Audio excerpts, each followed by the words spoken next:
என்னை வரவா இயேசுநாதா, உங்கள் தயவா என்னை நடத்தோ. இன்றைக்கும் கர்த்தருடைய சமூகத்திலே வந்திருக்கிற கர்த்தருடைய பிள்ளைகளை பரிசுத்த ஆவியானவர் உங்களை பார்த்து சொல்கிறார், நான் உங்களை காண்கிற தேவன்.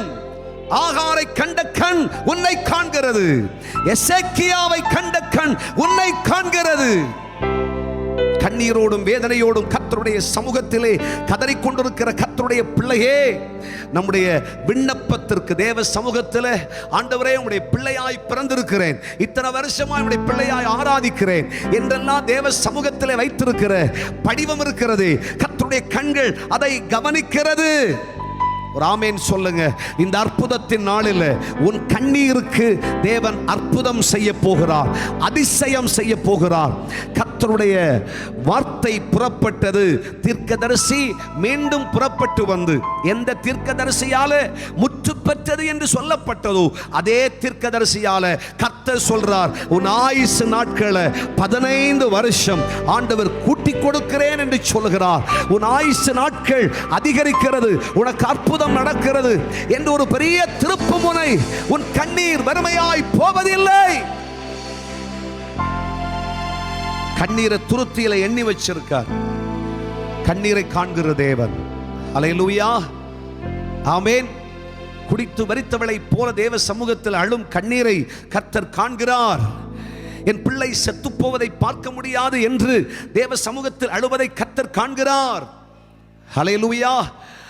கர்த்தருடைய கண்கள் கண்ணீரை காண்கிறது. இன்றைக்கு எவ்வித நிலையிலே வேதனையோடும் கஷ்டத்தோடும் தேவ சமூகத்திற்கு வந்திருக்கிறீர்கள், மனுஷனிடத்தில் சொல்ல முடியாது, குடும்பத்தாரிட சொல்ல முடியாது, சொந்த சொக்காரிட சொல்ல முடியாது.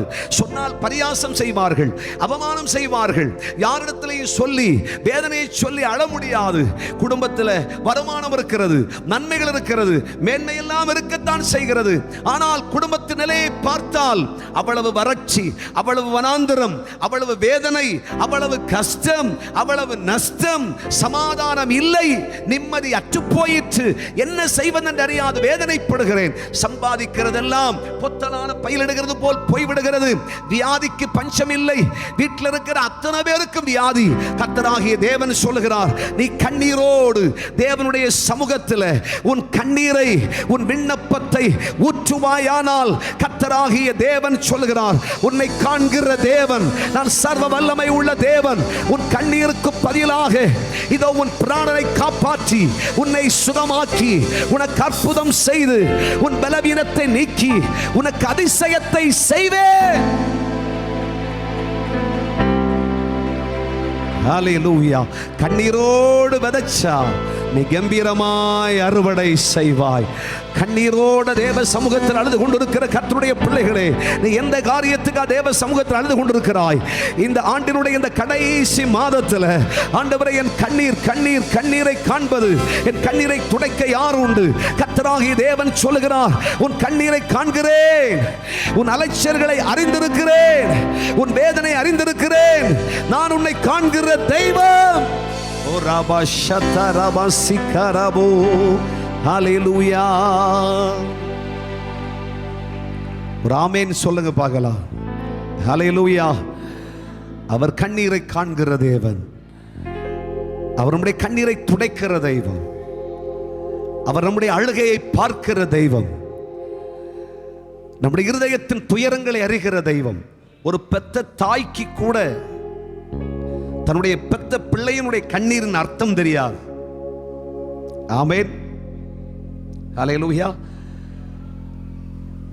பெத்த பிள்ளைய பக்கத்தில் படுக்க வச்சு தாலாட்டி சீராட்டி தூங்க வச்சிருவாங்க. பிள்ளை கண் விழிச்சு கதறி அழும். ஒரு முறை தாய் செல்லமே, கண்ணே, பொன்னே அப்படின்னு சொல்லி ஆராட்டி பாராட்டி வச்சுப்பா. பிள்ளை அப்படியே கண் அடைச்சது மாதிரி இருக்கும், சத்தம் குறைஞ்சது மாதிரி இருக்கும். 2ஆம் முறை திரும்பியும் பிள்ளை சத்தம் போடும்.